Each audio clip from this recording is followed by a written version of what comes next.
Did your kid just shout, Amen, 3 seconds after everyone else in the congregation said it nicely? Amen. Hi, my name is Amy Simons, Director of Christian Information at St. John's Episcopal Church in Old Town Saginaw. And for what it's worth, I'm giving you permission to talk in church.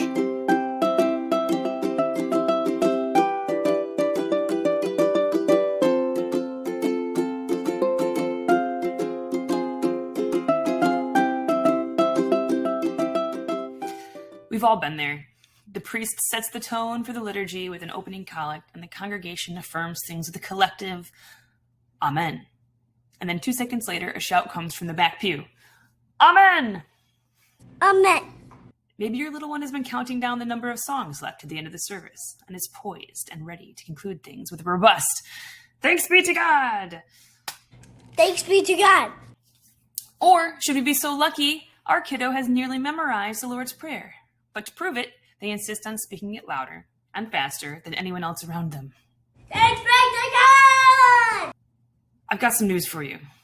All of this is normal, and none of it is nearly as disruptive as you think.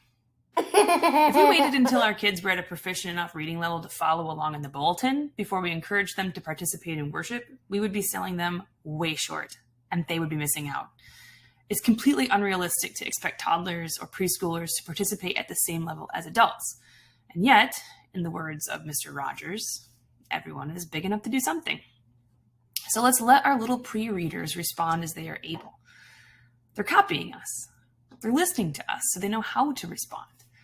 They're watching what we do so they can learn when to sit and stand and kneel or sing or put something in the offering plate or receive communion. And if they take action a few seconds later than everyone else, great. That's a sign that they feel comfortable in the space.